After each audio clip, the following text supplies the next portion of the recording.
स्वागत है। सारे भरावां नूं नमस्कार और सभी दर्शकों को भी मेरी नमस्कार। अज साडे लुधियाना मैनेजमेंट ने ये मीटिंग बुलाई सी, जिद्दां कि तुसीं जानदे हो पिछले कुछ दिनों तो ये जो इराक एंड ईरान और ये इजराइल की वार चल रही है, जिसकी वजह से कुछ पेट्रोलियम प्रोडक्ट्स की सप्लाई इफेक्टेड होने की संभावना है। तो उसी को देखते हुए जो गवर्नमेंट ने प्रिकॉशंस लिए हैं एलपीजी गैस सिलेंडर के बारे में, इसमें दो तरह की सप्लाई आती है। एक है हमारे बहनों बेटियों के घरों के लिए और एक है इंडस्ट्री के लिए, जो कि पहले हमारे भारत सरकार का एक मुहिम था कि इंडस्ट्री को साफ सुथरा ईंधन करना है और ट्रेडिशनल फ्यूल से गैस पे लेके आना है, जिसको भारत सरकार ने प्रमोट करा था। अब बहुत सी इंडस्ट्री हमारी गैस पे आ गई है। तो सोवर एज जो भारत सरकार ने एक कमेटी बनाई, उन्होंने बोला कि जो घरों की गैस है डोमेस्टिक, ये गैस किसी भी गृहिणी को इस गैस के बारे में तंगी नहीं आनी चाहिए। परंतु इस पे कहीं ना कहीं थोड़ा बहुत डाइवर्जन या की चीज़ थी, जिस पे गवर्नमेंट ने सिस्टम पे ब्रेक लगा दी कि जो बुकिंग है, आज अगर मेरे को डिलीवरी हुई तो उसकी अगली बुकिंग 25 दिन बाद होगी।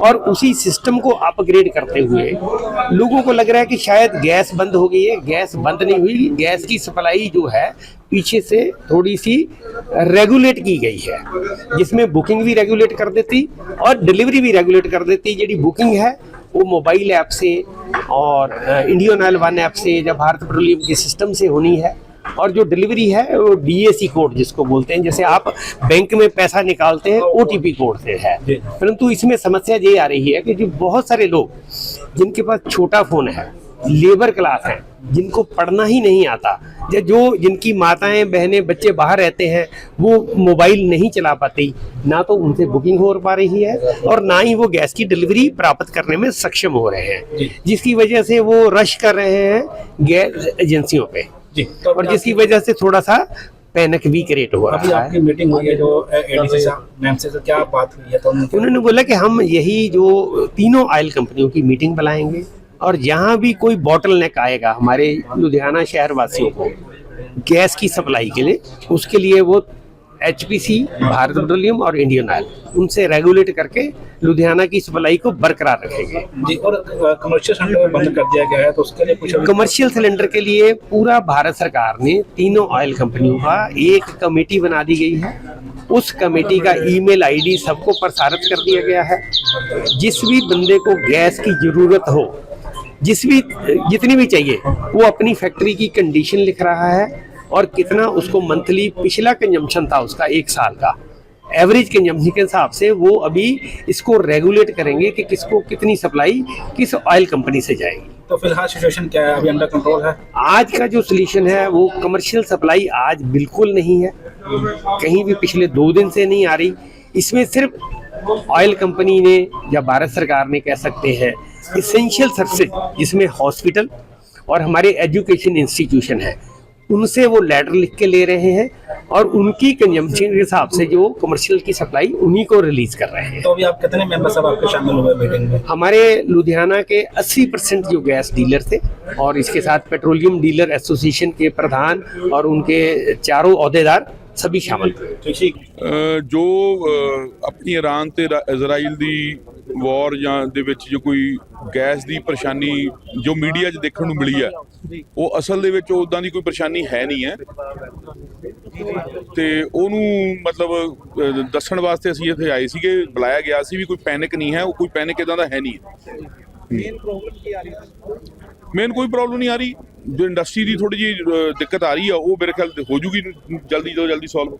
ਸਰ ਲੋਕੀ ਇੱਕ ਸਿਲੰਡਰ ਜਿਹਨਾਂ ਕੋਲ 2 ਸਿਲੰਡਰ ਨੇ ਉਹ ਸਾਰੇ ਭਰਾ ਰੱਖੇ ਜਾਂਦੇ ਨੇ, ਉਹ ਫਿਰ ਹੁਣ ਲੋਕਾਂ ਨੂੰ ਅਸੀਂ ਅਪੀਲ ਕਰਨਾ ਚਾਹੁੰਦੇ ਹਾਂ ਵੀ ਇੰਨੀ ਕੋਈ ਗੱਲ ਹੀ ਨਹੀਂ ਹੈਗੀ, ਕਿਉਂ ਤੁਸੀਂ ਇੰਨਾ ਪੈਨਿਕ ਕਰ ਰਹੇ ਹੋ?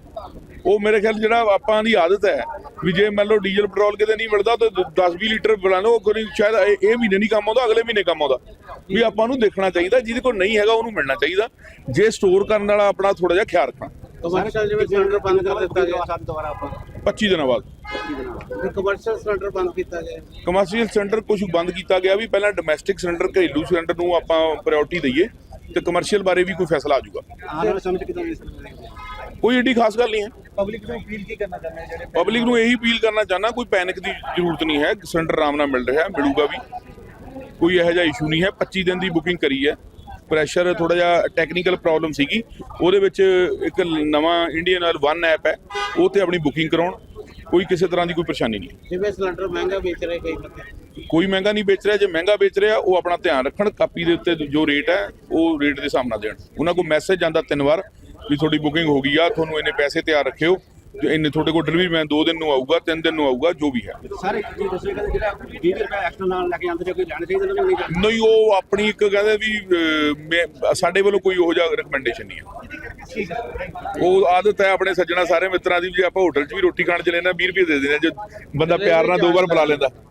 ਸਤਿ ਸ਼੍ਰੀ ਅਕਾਲ ਜੀ ਸਾਰਿਆਂ ਨੂੰ। ਅੱਜ ਅਸੀਂ ਸਾਰੇ gas agencies, OMCs, petrol pumps, ਉਹਨਾਂ ਦੇ ਨਾਲ ਮੀਟਿੰਗ ਕੀਤੀ ਹੈ ਔਰ ਸਾਰੀ ਇਸ ਪੋਜੀਸ਼ਨ ਦੇ ਬਾਰੇ ਔਰ ਜੋ ਹਾਲਾਤ ਬਣੇ ਹੋਏ ਉਹਦੇ ਬਾਰੇ ਸਾਰੀ ਨੌਲੇਜ ਲੈਣ ਦੀ ਉਹਨਾਂ ਤੋਂ ਗੱਲਬਾਤ ਕੀਤੀ ਹੈ, ਸਟੇਟਸ ਜਾਣਨ ਦੀ ਕੋਸ਼ਿਸ਼ ਕੀਤੀ ਹੈ।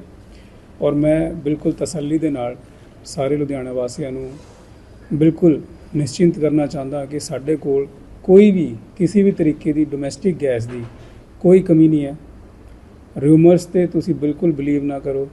ਜਦੋਂ ਰਿਊਮਰਸ ਫੈਲਦੇ ਹੈ ਉਦੋਂ ਇੱਕਦਮ ਹੋਰਡਿੰਗ ਔਰ ਡਿਮਾਂਡ ਜਿਹੜੀ ਹੈ ਉਹ ਵੱਧ ਜਾਂਦੀ ਹੈ, ਜਿਸ ਕਰਕੇ ਇਹ ਪ੍ਰੋਬਲਮਾਂ ਸ਼ੁਰੂ ਹੁੰਦੀਆਂ।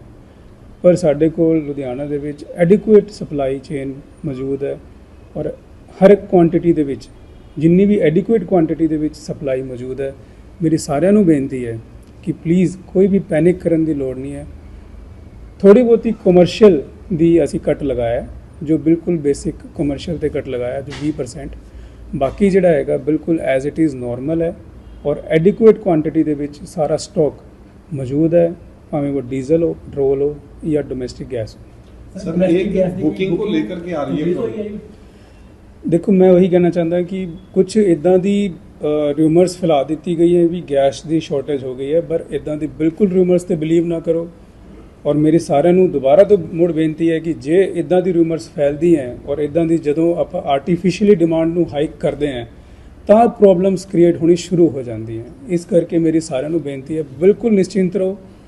ਹਰ ਇੱਕ ਚੀਜ਼ ਪ੍ਰੋਪਰ ਤਰੀਕੇ ਨਾਲ ਬਿਲਕੁਲ ਮੌਜੂਦ ਹੈ ਔਰ ਹਰ ਇੱਕ ਚੀਜ਼ ਅਵੇਲੇਬਲ है एंड सफिशिएंट क्वांटिटी ਦੇ ਵਿੱਚ अवेलेबल। सर, जो बुकिंग को लेकर के प्रॉब्लम आ रही है, बुकिंग नहीं हो रही है, घरेलू गैस लोग अलग अलग मोड जो हैं, बुकिंग को लेकर सिर्फ इसलिए प्रॉब्लम आ रही है क्योंकि एकदम से बहुत ज़्यादा डिमांड जो है सिस्टम के ऊपर आ रही है।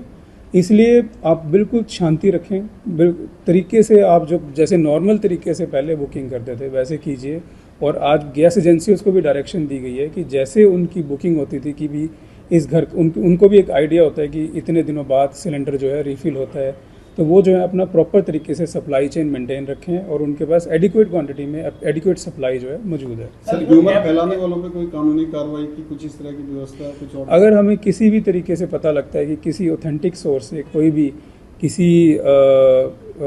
किसी भी व्यक्ति या किसी भी इंस्टीट्यूशन की तरफ से कोई र्यूमर जो है इस तरह की फैलाई जा रही है और पैनिक क्रिएट किया जा रहा है, तो हम डेफिनेटली उसके ऊपर FIR और कानूनी कार्रवाई करेंगे। ਸਰ, ਜਦੋਂ ਐਪ ਕ੍ਰੈਸ਼ ਹੋ ਰਹੀ ਹੈ ਲੋਕਾਂ ਕੋਲੇ ਕੀ ਅਲਟਰਨੇਟਿਵ ਹੈ ਜੀ ਬੁੱਕ ਕਰਾਉਣ ਦਾ? ਨਹੀਂ, ਲੋਕਾਂ ਕੋਲੇ ਹੈਲਪਲਾਈਨ ਨੰਬਰ ਵੀ ਹੈਗਾ ਤੇ ਲੋਕਾਂ ਕੋਲੇ ਫਿਜ਼ੀਕਲ ਸੈਂਟਰਸ ਦੀ ਵੀ ਲੋਕੇਸ਼ਨ ਹੈਗੀਆਂ, ਉਹਨਾਂ ਨੂੰ ਪਤਾ ਹੈਗਾ ਕਿ ਕਿੱਥੇ ਜਾ ਕੇ ਉਹ ਬੁੱਕ ਕਰਾ ਸਕਦੇ ਆ। ਔਰ ਇੱਕ ਕ੍ਰੈਸ਼ ਤਾਂ ਕਰਕੇ ਹੁੰਦੀ ਹੈ ਜਦੋਂ ਆਪਾਂ ਇੱਕ ਸਿਸਟਮ ਦੇ ਉੱਤੇ ਬਹੁਤ ਜ਼ਿਆਦਾ ਓਵਰਲੋਡ ਕਰ ਦਿੰਦੇ ਹਾਂ ਉਸ ਚੀਜ਼ ਨੂੰ। ਤਾਂ ਮੇਰੀ ਸਾਰਿਆਂ ਨੂੰ ਬੇਨਤੀ ਹੈ ਤੁਸੀਂ ਥੋੜਾ ਜਿਹਾ ਪੇਸ਼ੈਂਸ ਰੱਖੋ। Everything is normal, everything is stable and adequate supply is available. सारी चीज़ां ਤੁਹਾਨੂੰ टाइमली अवेलेबल हो ਜਾਣਗੀਆਂ। बस ਤੁਸੀਂ ਜਿਹੜਾ ਹੈਗਾ ਥੋੜਾ ਪੇਸ਼ੈਂਸ ਰੱਖ ਕੇ ਇੱਕਦਮ ਸਿਸਟਮ ਦੇ ਉੱਤੇ ਹੈਵੀ ਡਿਮਾਂਡ ਕ੍ਰੀਏਟ ਨਾ ਕੀਤੀ ਜਾਵੇ। ਔਰ ਜਿੱਦਾਂ ਪਹਿਲਾਂ ਨਾਰਮਲ ਵਾਂਗ ਚੱਲਦਾ ਸੀ, ਡਿਮਾਂਡ ਆਪਾਂ ਰੱਖਦੇ ਸੀ, ਸਿਲੰਡਰ ਬੁੱਕ ਕਰਦੇ ਸੀ, ਉੱਦਾਂ ਅਸੀਂ ਕਰਾਂਗੇ ਤਾਂ ਗੈਸ ਏਜੰਸੀ ਵੱਲੋਂ ਐਸ਼ੋਰੈਂਸ ਦਿੱਤੀ ਗਈ ਹੈ ਕਿ ਹਰ ਇੱਕ ਨੂੰ ਜਿਹੜਾ ਹੈਗਾ ਗੈਸ ਦੀ ਸਪਲਾਈ ਵੀ ਹੋਊਗੀ, ਬੁਕਿੰਗ ਵੀ ਹੋਊਗੀ। ਸਰ, ਇੱਦਾਂ ਦੀ ਸਥਿਤੀ ਦੇ ਵਿੱਚ ਬਲੈਕ ਬਿਲਿੰਗ ਸ਼ੁਰੂ ਹੋ ਜਾਂਦੀ ਹੈ। ਬਲੈਕ ਮਾਰਕੀਟ ਜਿਹੜਾ 1000 ਦਾ 250 ਸਿਲੰਡਰ ਹੈ ਉਹ 1500 1800 ਦਾ ਮਿਲਦਾ ਪਿਆ, ਫਿਲਹਾਲ ਹੁਣ ਵੀ ਮਿਲ ਰਿਹਾ। ਮੈਂ ਸਾਰੇ ਸਿਟੀਜ਼ਨਸ ਨੂੰ, ਸਾਰੇ ਲੁਧਿਆਣਾ ਵਾਸੀਆਂ ਨੂੰ ਬੇਨਤੀ ਕਰਦਾ ਔਰ ਸਭ ਨੂੰ ਜਿਹੜੇ ਵੀ ਇਦਾਂ ਦੇ ਕੋਈ ਬਲੈਕ ਮੇਲਿੰਗ ਜਾਂ ਬਲੈਕ ਹੋਰਡਿੰਗ ਜਾਂ ਬਲੈਕ ਮਾਰਕੀਟ ਦੇ ਵਿੱਚ ਕੋਈ ਇਦਾਂ ਹੋਰਡਿੰਗ ਕਰ ਰਿਹਾ, ਉਹਨਾਂ ਨੂੰ ਵੀ ਮੈਂ ਇੱਕ ਚੇਤਾਵਨੀ ਦੇਣਾ ਚਾਹੁੰਦਾ ਕਿ ਜੇਕਰ ਸਾਡੇ ਕੋਲ ਪੁਖਤਾ ਸਬੂਤ ਇਹਦੇ ਬਾਰੇ ਆਉਂਦੇ ਆ ਔਰ ਅਸੀਂ ਸਾਨੂੰ ਕੋਈ ਇਨਫੋਰਮੇਸ਼ਨ ਇਹਦੇ ਬਾਰੇ ਦਿੰਦਾ ਹੈ ਤਾਂ ਅਸੀਂ ਬਿਲਕੁਲ ਢਿੱਲ ਨਹੀਂ ਕਰਾਂਗੇ ਔਰ ਸਖਤ ਤੋਂ ਸਖਤ ਕਾਨੂੰਨੀ ਕਾਰਵਾਈ ਉਸ ਬੰਦੇ ਦੇ ਖਿਲਾਫ ਔਰ ਉਸ ਇੰਸਟੀਟਿਊਸ਼ਨ ਦੇ ਖਿਲਾਫ ਅਸੀਂ ਜ਼ਰੂਰ ਕਰਾਂਗੇ। ਸਰ, ਜਿਹੜੀ ਇੰਡਸਟਰੀ ਨੂੰ ਦਿੱਕਤ ਆ ਰਹੀ ਹੈ ਜੀ ਉਹਦੀ ਸਰ ਕੀ ਅਲਟਰਨੇਟਿਵ ਹੈ? ਇੰਡਸਟਰੀ ਨੂੰ ਵੀ ਦਿੱਕਤ ਨਹੀਂ ਆ ਰਹੀ ਹੈ। ਮੈਂ ਵਹੀ ਕਹਿਣਾ ਚਾਹੁੰਦਾ ਕਿ ਅੱਜ ਸਵੇਰੇ ਵੀ ਮੇਰੀ 2-3 ਪ੍ਰੋਮੀਨੈਂਟ ਇੰਡਸਟਰੀਲਿਸਟ ਨਾਲ ਵੀ ਗੱਲ ਹੋਈ ਹੈ ਜੋ ਇੱਕ ਬਿਲਕੁਲ